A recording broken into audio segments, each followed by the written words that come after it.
এই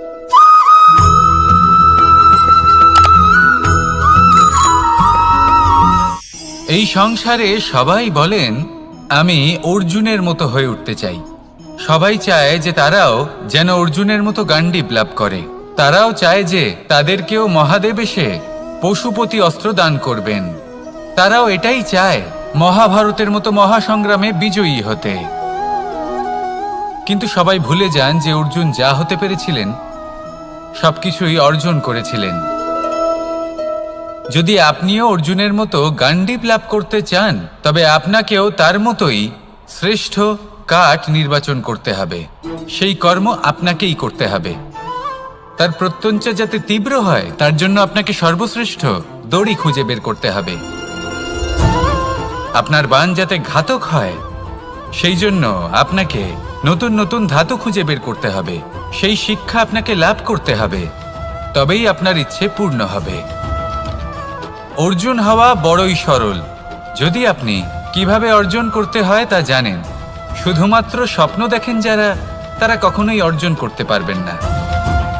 কিন্তু যদি কেউ অজ্ঞাতবাস ভোগ করতে পারে, যদি কেউ লাক্ষাগৃহ থেকে পালিয়ে বাঁচতে পারে, যদি কেউ কঠোর তপস্যা করতে পারে, প্রতীক্ষা করতে পারে এবং পরিশ্রম করতে পারে, তাহলে সে অর্জুন অবশ্যই হয়ে উঠবে। যদি আপনি অর্জুন হয়ে উঠতে চান তাহলে কর্ম করতে শিখুন আর আমার সাথে ভালোবেসে বলুন রাধা রাধা। কি ওই মাকড়সার জাল দেখতে পাচ্ছেন?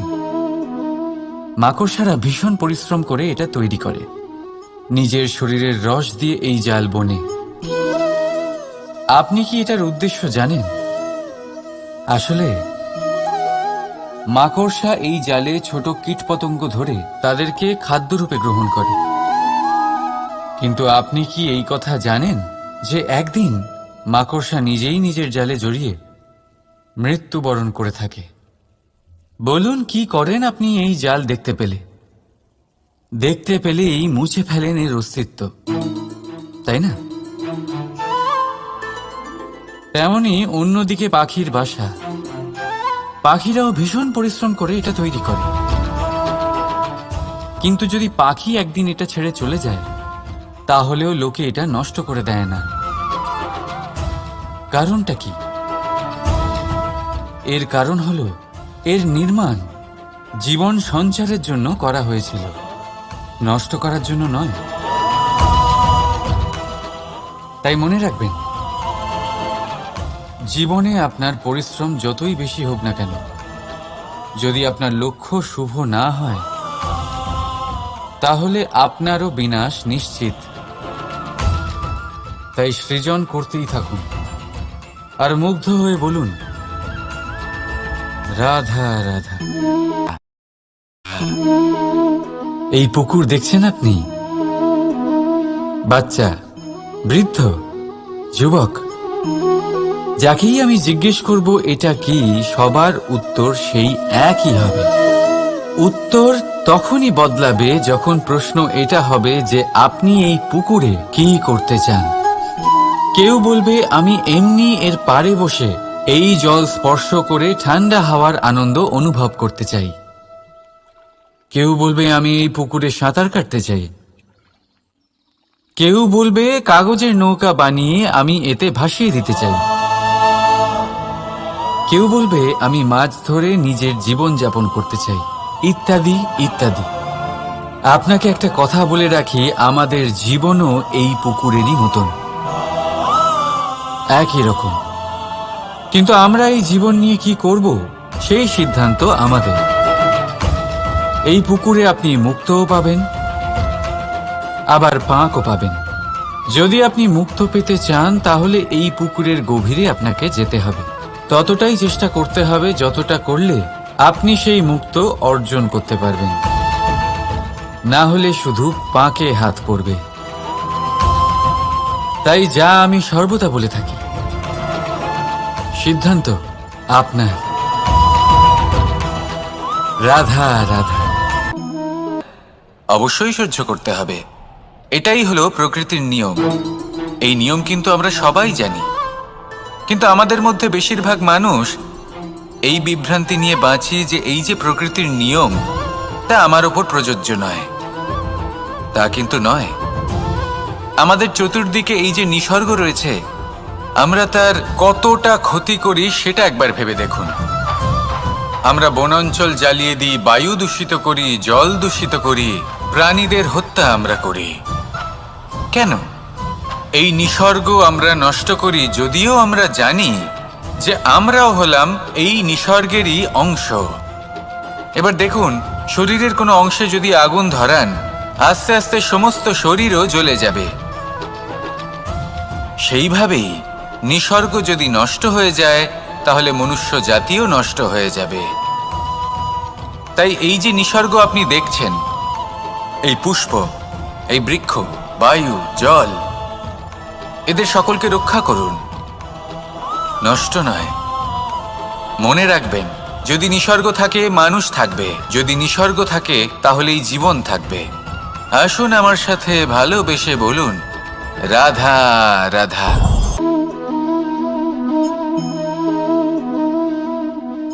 আপনার কি মনে হয় আমি কি করছি? আপনি বলবেন আমি প্রদীপ জ্বালাচ্ছি। সঠিক, কিন্তু প্রশ্ন হচ্ছে যে আমি কি আপনাকে বলেছি যে একে প্রদীপ বলা হয়? না। এই প্রদীপ কি নিজেই নিজের পরিচয় আপনাকে দিয়েছে? না। তাহলে আপনি কি করে জানলেন যে একে প্রদীপ বলা হয়? উত্তর হচ্ছে প্রকাশ। যে স্বয়ং আপনাকে প্রদীপ ভেবে ভালোবাসবে, নাকি সাপ ভেবে ভীত হয়ে থাকবে। রাধা রাধা। সময় কত বিচিত্র হয়। সময় আমাদের পক্ষে থাকলে আমরা নিজেদের রাজা মনে করে নিই, আর সেই সময় যদি বিপক্ষে চলে যায়, তাহলে নিঃস্ব হতে সময় লাগে না। তাই মানুষের একটা অভ্যেস আছে, খারাপ সময়ের জন্য কিছু সঞ্চয় করা।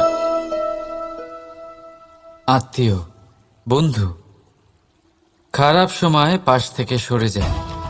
যশ, মান প্রতিকূল সময় চিরস্থায়ী হয় না। তাই মানুষ মনে করে অর্থ সঞ্চয় করাই শ্রেয়। অর্থের কোনো হৃদয় নেই যা সময়ের সাথে পরিবর্তিত হবে। সংসার বলে সর্বদা অর্থ সঞ্চয় করতে থাকুন। খারাপ সময় অবশ্যই কাজে লাগবে, কিন্তু আমি বলবো শুভ কর্ম করতে থাকুন, আনন্দে থাকুন, নিজের ওপর আর ঈশ্বরের ওপরে বিশ্বাস রাখুন। খারাপ সময় কখনো আসবেই না। রাধা রাধা। জীবন থাকলে লক্ষ্য অবশ্যই থাকবে। যদি লক্ষ্য থাকে, তার পথ অবশ্যই থাকবে। যদি পথ থাকে, আমরা জীবনে সফল হব না অসফল, পুরস্কারের ভাগীদার হব নাকি তিরস্কারের। মনে করুন আপনাকে একটা কাজ করতে হবে, আপনাকে পর্বত আরোহণ করতে হবে, আর সেই পথের ঢাল আপনাকে একাধিকবার ফেলে দেবে। পাথর আপনাকে একাধিকবার আহত করবে। এই অবস্থায় কি করবেন? সাধারণ মানুষ বেছে নেয় প্রতিশোধ। সেই পর্বতকে নষ্ট করে দেওয়ার চিন্তা ভাবনা করে, তার ভিতকে। তাই জীবনে প্রতিশোধ নয়, পরিবর্তন বাছুন। বদলা নয়, বদল বেছে নিন। আপনার বাধা আপনার বন্ধু হয়ে যাবে। রাধা রাধা। সমস্ত মানুষের জীবন কিছুটা সমান হয়। মানুষ জন্মগ্রহণ করে, তারপর চলতে শেখে, জীবনে এগিয়ে চলে, বার্ধক্য লাভ করে, তারপর সমাপ্ত হয়ে যায়। কিন্তু সেই ব্যক্তিরা কারা যারা প্রকৃত অর্থে মনুষ্য জীবন যাপন করেন?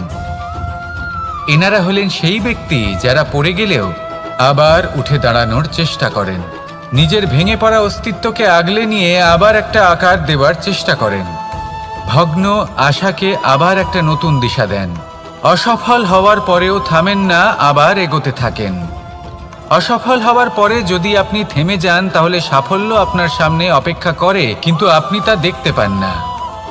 তাই জীবনের সংঘর্ষে অংশগ্রহণ করতে শিখুন। জীবনের সংঘর্ষ থেকে পালাবেন না। আসুন আমার সাথে ভালোবেসে বলুন, রাধা রাধা। সভার আয়োজন করলেন, কিন্তু সেখানে শেয়াল বলল, আমি তো এরকম কিছু করিনি। কিন্তু যদি আপনি এরকম বলেন, কোনো প্রমাণ দিন, এর কোনো সাক্ষী আছে? তখন রাজা সিংহ পেঁচাকে ডেকে পাঠালেন, যে সেই মুহূর্তে বৃক্ষের শাখার ওপর বসেছিল, সে সব কিছু দেখেছিল। পেঁচা সব সত্যি কথা বলল, আর শেয়ালকে মৃত্যুদণ্ড দেয়া হলো। এবার এই কাহিনী আমি আপনাকে কেন শোনালাম? কারণ মানুষও কখনো কখনো এরকম কর্ম করেন যা শিয়াল করেছে। এটা ভাবেন কেউ দেখছে না, যখন আমি অনুচিত কর্ম করতেই পারি। কিন্তু না, আপনি যাই করুন না কেন, কেউ না কেউ অবশ্যই তা দেখছে। কোনো ব্যক্তি না হলেও কোনো প্রাণী, না হলে কোনো যক্ষ বা দেব বা প্রেত। যদি এনারা কেউ না দেখেন, তাহলে ধরিত্রী মাতা দেখেন, যেখানে দাঁড়িয়ে আপনি সেই কর্ম করছেন, তাই না? তাই একটা কথা সবসময় মনে রাখবেন, কে দেখছেন কে দেখছেন না সেই বিষয়ে ভাবা ছেড়ে দিন। এটা খুব সহজ কথা। আপনি যদি উচিত কর্ম করেন, উচিত ফল পাবেন। যদি অনুচিত কর্ম করেন, তাহলে আপনি অনুচিত ফল অবশ্যই পাবেন। সেই জন্য উচিত পথে চলতে থাকুন, উচিত কর্ম করতে থাকুন, আর আমার সাথে ভালোবেসে বলুন, রাধা রাধা। আপনি কখনো কোনো বাজকে নিজের বাসা বানাতে দেখেছেন? এই বাজ যখনই কোনো বাসা বানায়, তখন উঁচু গাছের ডালে বা কোনো পর্বতের শিখরে ঠোঁটে খাবার পরিবেশন করে। কিন্তু যেই সেই সন্তানেরা হৃষ্টপুষ্ট হয়ে যায় এবং সেই কথা বাজ নিজে বুঝতে পেরে যায়, সেই বাজ নিজেই সেই বাসা ছিন্ন ভিন্ন করে দেয়। সেই সন্তান যাদের সবেমাত্র ডানা গজিয়েছে, কিভাবে উড়তে হয় তারা জানে না, সেই সন্তানগুলিকে উচ্চতা থেকে ঠেলে দেয়। সেই সন্তান প্রথমে ভয়ভীত হয়ে যায়। তারা সামনে মৃত্যুকে দেখতে পেয়ে ভয়ের কারণে তাদের ডানা ঝাপটাতে থাকে, আর সেই প্রক্রিয়াতেই সেই সন্তানগুলি উড়তে শুরু করে দেয়। এবার এই ঘটনায় আমরা কি শিক্ষা পেতে পারি? এটাই, যদি আপনি মাতা পিতা হন, তাহলে নিজের সন্তানকে অবশ্যই স্নেহ করুন, কিন্তু তাদেরকে নিজের আঁচলের তলায় বেঁধে রাখবেন না। যদি আপনি চান আপনার সন্তান জীবনে উন্নতি করুক, তাহলে নিজের মুঠো থেকে তাদের স্বতন্ত্র করে দিন। এই সংসারে সংঘর্ষ করতে দিন। সেই সন্তান নিজেই বুঝতে পারবে যে জন্মের সময় পাওয়া ডানা কি করে ব্যবহার করতে হয়। আর আপনার চোখের সামনে আপনার সন্তান এই আকাশে উড়তে থাকবে। তাহলে আসুন আমার সাথে ভালোবেসে বলুন, রাধা রাধা। সংসারে সবচেয়ে পবিত্র মানা হয় গঙ্গা জলকে। কখনো ভেবে দেখেছেন কেন? কারণ গঙ্গা জলের আবির্ভাব অত্যন্ত শুদ্ধ হয়, তার জন্ম শুদ্ধ হয়, যেখান থেকে তার শুরু সেটাই শুদ্ধ হয়। আর শুরুটা শুদ্ধ হওয়া অত্যন্ত আবশ্যক। আমাদের জীবনে সবই শুরু হয় আমাদের ভাবনা থেকে। নিজের ভাবনাকে শুদ্ধ রাখুন, কারণ এই ভাবনা থেকেই আবির্ভাব হয় শব্দের। আপনার শব্দ অনুসারে এই জীবনে নিজের ভাবনা শুভ রাখলে, শুদ্ধ করলে। কিন্তু সত্যি কথা বলতে, ভেবে দেখুন, এই ভয় বাস্তবে কি? শুধুই একটা মনস্থিতি, আর কিছুই নয়। যা কিছু আপনি জীবনে পেয়েছেন, তা একদিন আপনাকে হারাতে হবে। এই জীবন হলো আপনারই, কিন্তু তাও একদিন সমাপ্ত হবে। তাই ভয় পেয়ে কি লাভ? এই ভয় শুধু আপনাকে জীবন যাপন করা থেকে বাধা দিচ্ছে, আর কিচ্ছু নয়। পথ হারিয়ে ফেললেই বুঝতে পারবেন যে নতুন পথ কিভাবে বানাতে হয়।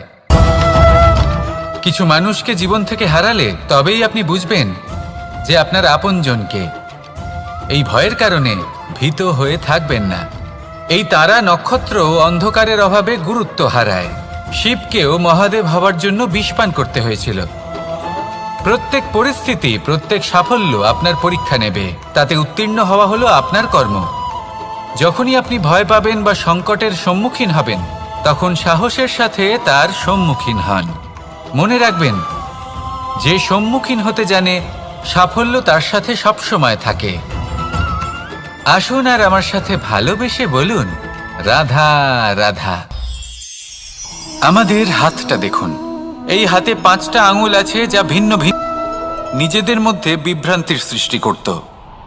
এবার এরকমই কিছু আমাদের সংসারেও হয়। আমাদের দেশ, যেখানে একটি ভূমির ওপর ভিন্ন ভিন্ন ধর্মের মানুষ বাস করেন, ভিন্ন ভিন্ন জাতি, ভিন্ন ধর্ম, ভিন্ন ভাষা। কিন্তু যদি আমরা এটা ভাবি যে কিভাবে এই দেশকে কল্যাণের পথে নিয়ে যাওয়া যায়, কিভাবে এর বিকাশ করা সম্ভব, তাহলে আমাদের একত্রিত হওয়া শিখতে হবে। যেইভাবে 5টা আঙুল একত্রিত হয়, মুষ্টিবদ্ধ হয়, সেইভাবেই আপনার যে ভাষাই হোক, যে ধর্মই হোক, যে জাতি হোক না কেন, ঠিক আছে, আবশ্যক হলো আপনার নিজের কর্মভূমির সাথে, আপনার ধরিত্রীর সাথে যুক্ত থাকা, সাথে থাকা। তবেই দেশের উন্নয়ন সম্ভব, তবেই এই দেশ স্বতন্ত্র থাকবে, সফল হবে, আর এই মন প্রসন্ন হয়ে বলবে, রাধা রাধা। সংসারে আমাদের জীবনে যখন কোনো সুখ বা দুঃখ আসে, তার জন্য আমরা কাউকে না কাউকে অবশ্যই দায়ী করে থাকি, তাই না? এই ব্যক্তি আমাদের সাথে এরকম কাজ করেছেন, তাই আমার সাথে এমন হলো। ওই ব্যক্তি যদি এমনটা না করতেন, তাহলে আজ আমি ওই স্থানে পৌঁছতে পারতাম। সবই আপনার দৃষ্টিভঙ্গির ওপর নির্ভরশীল, আর যদি আপনার দৃষ্টিভঙ্গি এমন হয়, তাহলে তা অনুচিত। সত্যি কথা বলতে, এই সংসারে ভিন্ন ভিন্ন ধরনের মানুষ আছে। এটা আপনার ওপর নির্ভর করছে কিভাবে তাদের স্বাগত জানাবেন। একবার ভাবুন, আমি আমার 2টো হাত সামনে নিয়ে এলাম, 2টো মুঠো খুলে দিলাম। 2 প্রকারের মানুষ আসবেন, কিছু না কিছু দিয়ে যাবেন। এই মুঠো যদি আমি বন্ধ করে দিই, তাহলে না কেউ আমাকে কিছু দিতে পারবে, না আমার কিছু যাবে আসবে। নিশ্চয়ই বুঝতে পারছেন এই 2 ধরনের ব্যক্তি কারা এবং তারা কি দিয়ে যান। আমি যদি নিজের মুঠো খুলে দিই, তাহলে কিছু ভালো মানুষ আসবেন, আমাকে আনন্দ, সন্তুষ্টি, জ্ঞান প্রদান করে যাবেন, ভালো অভিজ্ঞতা দিয়ে যাবেন। কোনো খারাপ ব্যক্তি যদি আসেন, তাহলে তিনিও খারাপ অভিজ্ঞতা দেবেন, যার থেকে আমি শিক্ষা লাভ করব। এই সব কিছু আমি লাভ করতে পারি। মুঠো যদি বন্ধ করে রাখি, তাহলে আমি কিছুই পাবো না। দেখুন, এই সংসারে প্রত্যেকের জীবনে এরকম, প্রত্যেকের জীবনে সবকিছুই আছে, ভালো খারাপ 2 মানুষই আছে, ভালো অভিজ্ঞতা আছে, খারাপ অভিজ্ঞতা আছে। নির্ভর করছে আপনার উপর যে আপনি কি করবেন, এনাদের স্বাগত কিভাবে জানাবেন, কার থেকে কি বুঝবেন, কি শিখতে পারবেন, আর কোন দৃষ্টিভঙ্গি নিয়ে অগ্রসর হবেন। এটাই নির্ধারণ করবে যে আপনার জীবন কেমন হবে। আসুন আমার সাথে ভালোবেসে বলুন, রাধা রাধা। জীবনে যখন কোনো ব্যক্তি নিজের লক্ষ্য প্রাপ্তির জন্য নিরন্তর পরিশ্রম করতে থাকেন, চেষ্টা করতে থাকেন, তখন তিনি কষ্ট অনুভব করেন, কখনো শারীরিক কষ্ট, কখনো মানসিক কষ্ট। এবার উনি এটা ভাবতে থাকেন যে আমি কি উচিত করছি নাকি অনুচিত করছি। কারণ অন্যদিকে এমন একজন ব্যক্তিও আছেন যিনি একদমই পরিশ্রম, চেষ্টা করছেন না। তিনি মদিরা পান করেন, বিলাসিতায় জীবন কাটান, অলস প্রকৃতির হয়ে ওঠেন, নিদ্রাতে বিলীন হয়ে থাকেন আর ভাবেন যে তিনি সুখ লাভ করছেন। কিন্তু এরকম কেন হয়? কারণ যখন আমরা সৎ পথে থাকি, উচিত পথে চলি, লক্ষ্য প্রাপ্ত করার জন্য চেষ্টা করতে থাকি, তখন আমাদের ভেতরে থাকা নেতিবাচক শক্তি এবং পাপ এই দেহকে ত্যাগ করে দেয়। আর এই অনুভূতিটাই আমাদের দুঃখের অনুভূতি দেয়, কষ্ট দেয়। এবার সেখানে যদি আমরা কুপথে চলি, অনুচিত পথে চলতে থাকি, তাহলে আমাদের ভেতরে থাকা পুণ্য এবং ধনাত্মক শক্তি আমাদের দেহ ত্যাগ করে দেয়। আর এই অনুভূতির কারণেই আমরা সুখ অনুভব করি। কিন্তু কখনো ভাববেন যে এই সুখ বেশি সময় পর্যন্ত থাকে না। সেই জন্য সবসময় মনে রাখবেন, যদি আপনি জানেন যে এটাই আপনার লক্ষ্য, এটাই উচিত পথ, শুভ পথ, তাতে নিরন্তরভাবে এগিয়ে যেতে চেষ্টা করতে থাকুন। এই কষ্ট আপনাকে সুখের পরাকাষ্ঠায় কখন পৌঁছে দেবে তা আপনি জানতেই পারবেন না। আসুন আমার সাথে ভালোবেসে বলুন রাধা রাধা। প্রত্যেক মানুষ নিজের জীবনে হীরক তথা হিরে এবং দর্পণ এই দুই দেখেছেন। এই দুই দর্পণের মূল্য কিন্তু কোনো অংশে কমে যায় না, তাই না? মানুষ যখন হিরে নিজের হাতে নেয় তখন সবার আগে কি খোঁজে? দর্পণ, যাতে তার মধ্যে দিয়ে দেখে সে বুঝতে পারে যে সেই হিরে আদৌ তার শোভাবর্ধন করছে কিনা, তাকে ভালো দেখাচ্ছে কিনা, প্রসাধনের জন্য সেটা ব্যবহার করা ঠিক হবে কিনা।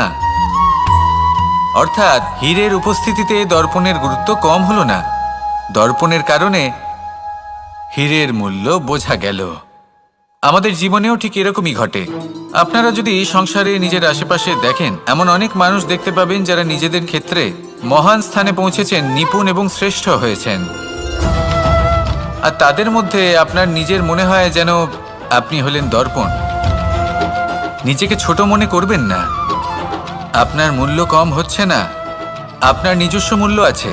আর যদি আপনার অস্তিত্ব না থাকে তাহলে ওনাদের অস্তিত্বের মূল্য সংসার বুঝতেই পারবে না। জীবনে সবসময় চেষ্টা করবেন যাতে আপনি আরো বেশি শ্রেষ্ঠ হয়ে উঠতে পারেন। আপনি নিজে যে স্থানে আছেন সেটাকে ছোট মনে করবেন না, তারও নিজস্ব একটা মূল্য আছে। যদি আপনি হিরে হয়ে থাকেন তাহলে অহংকার করবেন না, যদি আপনি দর্পণ হয়ে থাকেন তাহলে নিজেকে ছোট মনে করবেন না। আসুন আর আমার সাথে ভালোবেসে বলুন রাধা রাধা। মানুষ জন্মগ্রহণ করে, তার সাথে ভয়েরও জন্ম হয়। ছোটবেলা থেকেই আমাদের মনে কোনো না কোনো প্রকারের ভয় থেকেই, যে এই ভেবে ভয় পায় যে আমার প্রিয়জনেরা তারা যেন আমার থেকে দূরে না চলে যায়। কেউ এই ভেবে ভয় পায় যে আমরা যেন পথ না হারিয়ে ফেলি, আদি ইত্যাদি। কিন্তু সত্যি কথা বলতে ভেবে দেখুন, এই ভয় বাস্তবে কি? শুধুই একটা মনস্থিতি, আর কিছুই নয়। যা কিছু আপনি জীবনে পেয়েছেন তা একদিন আপনাকে হারাতে হবে। এই জীবন হলো আপনারই, কিন্তু তাও একদিন সমাপ্ত হবে। তাই ভয় পেয়ে কি লাভ? এই ভয় শুধু আপনাকে জীবন যাপন করা থেকে বাধা দিচ্ছে, আর কিচ্ছু নয়। পথ হারিয়ে ফেললেই বুঝতে পারবেন যে নতুন পথ কিভাবে বানাতে হয়। কিছু মানুষকে জীবন থেকে হারালে তবেই আপনি বুঝবেন যে আপনার আপনজনকে। এই ভয়ের কারণে ভীত হয়ে থাকবেন না। এই তারা নক্ষত্র অন্ধকারের অভাবে গুরুত্ব হারায়। শিবকেও মহাদেব হওয়ার জন্য বিষপান করতে হয়েছিল। প্রত্যেক পরিস্থিতি, প্রত্যেক সাফল্য আপনার পরীক্ষা নেবে, তাতে উত্তীর্ণ হওয়া হলো আপনার কর্ম। যখনই আপনি ভয় পাবেন বা সংকটের সম্মুখীন হবেন, তখন সাহসের সাথে তার সম্মুখীন হন। মনে রাখবেন, যে সম্মুখীন হতে জানে সাফল্য তার সাথে সবসময় থাকে। আসুন আর আমার সাথে ভালোবেসে বলুন রাধা রাধা। এই সংসারে সবথেকে বেশি কোমল বস্তু হলো রেশম। এই রেশম এতটাই কোমল হয় যে এর পুরো একটা থান শুধুমাত্র একটা হাতে ধরা সম্ভব। কখনো ভেবে দেখেছেন এই রেশম কিভাবে হয়? একটি কীট তার লালার দ্বারা উৎপন্ন হয়। এই কীট সেই রেশমকে পাক দিতে থাকে, পাক দিতেই থাকে, আর আস্তে আস্তে তার মধ্যেই জড়িয়ে পড়ে। শেষে ওর এই সুন্দর অমূল্য সৃষ্টি রেশমের এই সুতো, তার নির্মাণ কার্য পূর্ণ হয়। কিন্তু তাতেই ও নিজে বন্দী হয়ে যায়। নিজেরই মায়াজালের এই বন্দী গৃহে নিজেই ফেঁসে যায়। এবার এই সুতোকে ব্যবহারযোগ্য করে তোলার জন্য এই কীটগুলিকে এই কবচের সাথেই ফুটন্ত জলে ফেলে দেওয়া হয়। এই সংসারে যদি আমাদের স্বপ্ন এই সংসারের দুঃখ হরণ করার জন্য, এই সংসারে সুখ বিতরণ করার জন্য হয়, তবেই আমাদের প্রগতি সম্ভব। যদি আমাদের এই স্বপ্ন শুধুই আমাদের এবং আমাদের স্বার্থ সিদ্ধির জন্য হয়, তাহলে এই স্বপ্ন আমাদের অন্ধ করে দেবে, আমাদের অন্ধকারের পথে নিয়ে যাবে, আর আমরাও সেই কীটের মতো হয়ে যাব।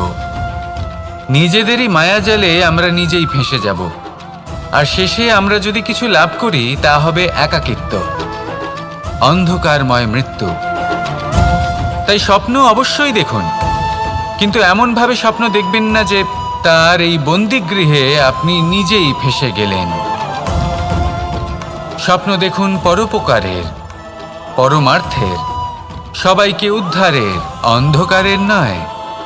তবেই কল্যাণ হবে, আর তবেই এই হৃদয় প্রসন্ন হয়ে বলবে রাধা রাধা। মানুষ যখন এই সংসারে প্রবেশ করে অর্থাৎ জন্মগ্রহণ করে তখন নিশ্চিন্তে থাকে, আনন্দে থাকে। কিন্তু যেইমাত্র তার মধ্যে বোধশক্তি আসে তখন সে চিন্তা করতে শুরু করে। যার ভিত্তিতে মানুষ যা চাইবেন তাই লাভ করতে পারবেন যদি সঠিক কর্ম করতে থাকেন। যখন কংসের অসুররা গোকুলে ধ্বংসলীলা চালাচ্ছিলেন তখন আমি কারোর থেকে সাহায্য চাইনি। আমি দাঁড়িয়েছিলাম এবং আমি তার বিরোধিতা করেছিলাম। সবাই বলেন যে আমি ছোট্ট একটা আঙুলে গোবর্ধন পর্বত তুলেছিলাম, কিন্তু আমি কি ওখানে একা ছিলাম? কখনোই নয়। আমার সাথে অসংখ্য গোকুলবাসী, অসংখ্য বর্ষণাবাসী ছিলেন, নিজের হাতে একটা লাঠি নিয়ে। ওনাদের মনোবল, ওনাদের আশীর্বাদ আমার সাথে ছিল। মহাভারতে আমি শুধুই শিক্ষক ছিলাম, আমি শুধুই শিক্ষা দিয়েছি। লক্ষ্য সাধন করেছে অর্জুনই, যুদ্ধ করেছে অর্জুনই এবং জয়ীও হয়েছে অর্জুনই। আমি শুধুই শিক্ষা দিতে পারি। অবশেষে আপনাকে শুধু এটুকুই বুঝতে হবে যে ঈশ্বর সবকিছু করতে পারেন না, করতে হবে আপনাকে। ঈশ্বর আপনাকে আশীর্বাদ করতে পারেন যে কাজ আপনি মন থেকে করবেন সেটা অবশ্যই পূরণ হবে। সেই জন্য নিজের লক্ষ্যের পথে এগোতে থাকুন। চেতনা, বিবেক এবং পরিশ্রমের দ্বারা আপনার যা যা স্বপ্ন আছে, যা লক্ষ্য আছে, আপনি অবশ্যই লাভ করবেন। আর এই মন সুপ্রসন্ন হয়ে বলবে রাধা রাধা। ভোজন এই সংসারে যেই হোক না কেন, কোনো মানুষ হোক, কোনো প্রাণী হোক, কোনো কীট হোক বা কোনো বনস্পতি হোক, প্রত্যেকের জন্য ভোজন অতি আবশ্যক। কারণ এবার এই বিষয়ে আমরা সকলে জানি। আপনি কি এটা জানেন যে শ্রীরাম বাস্তবে অমাবস্যার এক রাত আগেই অযোধ্যায় পৌঁছে গেছিলেন? সবার সামনে অমাবস্যার রাতে এসেছিলেন। এর কারণ কি? শ্রীরাম প্রমাণ করতে চেয়েছিলেন যে যে কোনো সময়, দিন হোক বা রাত, শুভ বা অশুভ হয় না। শুভ অশুভ কিছু থাকলে তা হলো মানুষের চিন্তা, তার ভাবনা, তার নির্বাচন আর তার কর্ম। নিজেই দেখে নিন, শ্রীরাম শুভ কাজ করে ফিরেছিলেন এবং অমাবস্যার মতো গভীর এক রাত্রিকেও দীপাবলিতে পরিবর্তিত করেছিলেন। এমনটাই যদি আমরা করতে পারি তাহলে? এমন কোনো গৃহে যান যেখানে অসহায় ব্যক্তি রয়েছেন, যা অন্ধকারাচ্ছন্ন, আর সেখানে প্রকাশ প্রজ্বলিত করুন। প্রকাশ সহায়তার, প্রেরণার, আশার। যদি এমন কিছু আমরা করতে পারি তাহলে তাকে প্রকৃত অর্থে দীপাবলি বলা যেতে পারে। তাহলে নিজের পরিবারের সাথে দীপাবলি পালন করুন। আপনাদের শুভেচ্ছা জানাই। আসুন আর আমার সাথে ভালোবেসে বলুন রাধা রাধা। এই শুকনো পাতাটিকে দেখুন, নিষ্প্রাণ হয়ে পড়েছে। কোনো একটা সময় এই পাতাটি একটা গাছের ডালে ছিল। সেই গাছ ওর লালন পালন করত। যখন যখন বাতাস বইত, এই পাতায় কম্পন দেখা দিত, মনকে প্রফুল্ল করে তুলত। কোনো একদিন এই পাতা গাছের ডাল থেকে ঝরে পড়ে গেল। নিঃসন্দেহে ও নিজের স্বাধীনতা পেল, কিন্তু আস্তে আস্তে শুকিয়ে গেল, নিষ্প্রাণ হয়ে গেল। দেখুন, আমি এই কথা বলছি না যে স্বাধীনতা অনুচিত, কখনোই না। কিন্তু যে কোনো পরিস্থিতিতে স্বাধীন হতে চাওয়া এটা নিশ্চিতরূপে অনুচিত। আমরা যদি আমাদের জীবনে পরিবারের গুরুত্ব ভেবে দেখি, তাহলে এই পরিবারে যতই মতভেদ থাকুক না কেন, যতই মনোমালিন্য থাকুক না কেন, যতই বিবাদ থাকুক না কেন, এই সব মিটিয়ে নেওয়া অত্যন্ত প্রয়োজনীয়। সেই সব কিছু সমাপ্ত করা অত্যন্ত প্রয়োজনীয়। কখনো এই পরিবারকে ভাঙতে দেবেন না, কখনো এই পরিবার থেকে দূরে চলে যাবেন না। এই পরিবার হলো আমাদের জীবনের একটা অমূল্য সম্পদ, অমূল্য এক আশ্রয়, যা এই সংসারে হয়তো কোথাও আপনি পাবেন না। তাই একে আগলে রাখুন। ভেবে নিন, আপনি পাতা আর আপনার পরিবার সেই গাছ আসুন আমার সাথে ভালোবেসে বলুন, রাধা রাধা। পাখি কখন জন্ম নেয়, কখন উড়তে শেখে, কে জানে কি হবে আদি ইত্যাদি, এই সব ভাবনায় আমরা মগ্ন হয়ে যাই। কিছুটা এমনভাবে মগ্ন হই যে বর্তমানের কর্মের এই জীবনের যাত্রাপথে সেই সময়ের আনন্দ উপভোগ করতে ভুলে যাই। এবার দেখুন একটা পাখি কি করে, ওর কর্ম হলো গান গেয়ে চলা। ওই পাখি গেয়ে চলে, কেউ ওর গান শুনুক বা না শুনুক, কেউ আদৌ শুনছে কিনা সেই বিষয়টা নিয়ে সেই পাখির কিছুই যায় আসে না। সেই পাখি নিজের কর্ম করতে থাকে। হয়তো সেই জন্যই আপনি কখনো কোনো পাখিকে কাঁদতে দেখবেন না। এরকমই আপনাকে নিজেকে গড়ে তুলতে হবে। প্রথমে নিজেকে জিজ্ঞেস করুন, এই যে কর্ম আমি করতে চলেছি সেটা কি উচিত? যদি আপনার মনে হয় সেটা উচিত, তাহলে সেটা প্রমাণ করুন। এটা ভাববেন না যে এই সংসার কি ভাববে। আসুন আর আমার সাথে করবেন, আর কত নাম হবে, আর ব্যাস সামনে এগিয়ে যান। এটা উচিত নয়। পূর্ণরূপে যে কোনো কাজ করার আগেই সেই কাজের বিশ্লেষণ করে নেওয়া উচিত, তা বুঝে নেওয়া উচিত, এবং সেই বিষয়ে অবশ্যই খেয়াল রাখা উচিত যে আপনার শরীর এবং আপনার মন এই কাজ করার জন্য কি প্রস্তুত রয়েছে। যদি তা না হয় তাহলে প্রথমে নিজেকে শুধরে নিন, তারপরে সেই কাজ করুন। যদি এইভাবে জীবনে সামনে এগোন তাহলে সাফল্যের সম্ভাবনা জীবনে অনেক বেশি বেড়ে যাবে। তাহলে এটাই করুন আর আমার সাথে ভালোবেসে বলুন, রাধা রাধা। এই সংসারে সাফল্য লাভ করার জন্য জ্ঞানের প্রয়োজন হয়, পরিশ্রমের প্রয়োজন হয়, দৃঢ় নিষ্ঠার প্রয়োজন হয়, নিরন্তর চেষ্টা করা প্রয়োজনীয়। কিন্তু আরো কিছু আছে যা অত্যন্ত প্রয়োজনীয় এবং গুরুত্বপূর্ণ। তা হলো ভালো বন্ধু। তাদের থাকা অত্যন্ত প্রয়োজনীয়। যদি ভালো বন্ধু থাকে তাহলে সময় এলে তারা ঢাল হয়ে আপনাকে সুরক্ষা করবেন। সময় এলে অস্ত্রের মতো শত্রুকে সংহারও করবেন। যদি তিনি জ্ঞানী হন, তাদের মধ্যে সদ্গুণ থাকে, তাহলে এই সব গুণ আপনার মধ্যেও প্রবেশ করবে। তাহলে সাফল্যের জন্য ভালো বন্ধু পাওয়া অত্যন্ত প্রয়োজনীয়। কিন্তু শুধু বন্ধু কেন, ভালো শত্রুও থাকা প্রয়োজনীয়। এবার আপনি ভাববেন, এ আমি কি বললাম? যদি আপনার জীবনেও ভালো অর্থাৎ শক্তিশালী শত্রু থাকে তাহলে আপনিও শক্তিশালী হতে থাকবেন। এই শত্রু আপনাকে প্রেরিত করবে আরো বেশি শক্তিশালী হয়ে ওঠার। কখনো কোনো হরিণকে দেখুন, তীব্র গতিতে দৌড়তে থাকে। কেন তীব্র গতিতে দৌড়য়? এই কারণে নয় যে কোথাও তার জন্য মধুর ঘাস অপেক্ষা করে রয়েছে, না। সে এই কারণে তীব্র গতিতে দৌড়য় কারণ সেটা না করলে তার পেছনে একটি সিংহ আছে যে ওকে নিজের ভোজন করে ফেলবে।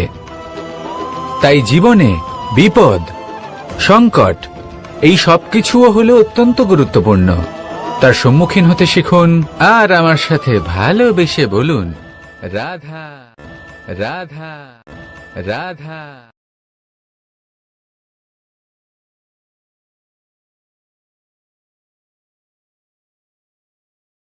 লক্ষ্যে পৌঁছানো অত্যন্ত কঠিন হয়। কেউ ভাবেন যে কেন এত কঠিন হয়, কেন এত কষ্ট করতে হয় লক্ষ্যে পৌঁছানোর জন্য। এই লক্ষ্য সরলভাবে কেন আমার কাছে চলে আসে না? চলুন আপনাকে একটা কথা বলি, যদি আপনার লক্ষ্য কঠিন না হয় তাহলে তাকে পাওয়া আপনার পক্ষে অসম্ভব হয়ে উঠবে। লক্ষ্যে পৌঁছানোর এই রাস্তায় আপনি যে কড়া রোদের সম্মুখীন হন, যার থেকে আপনি দূরে পালাতে চান, সেই রোদ আপনাকে প্রেরণা যোগায় যে আপনি এগোতে থাকুন। ভাবুন একজন যাত্রী যে কিনা নিজের লক্ষ্যের দিকে যাচ্ছেন, সেই পথে উনি যদি একটু ছায়া পেয়ে যান আর উনি ওখানে বিশ্রাম নেন, তাহলে তার সাথে তার ভাগ্য গভীর নিদ্রায় সেখানে বিলীন হয়ে যায়। তাই পরিশ্রমের কড়া রোদের থেকে কখনো দূরে পালাবেন না। জীবনে শুধু সামনে এগোতে থাকুন দৃঢ়তার সাথে। আর লক্ষ্য সরল হোক, কঠিন হোক বা অত্যাধিক কঠিন হোক, একটা কথা মনে রাখবেন, যে জীবনের লক্ষ্যে পৌঁছতে পেরেছে সে লক্ষ্য প্রাপ্তির জন্য আফসোস কখনোই করে না। রাধা রাধা।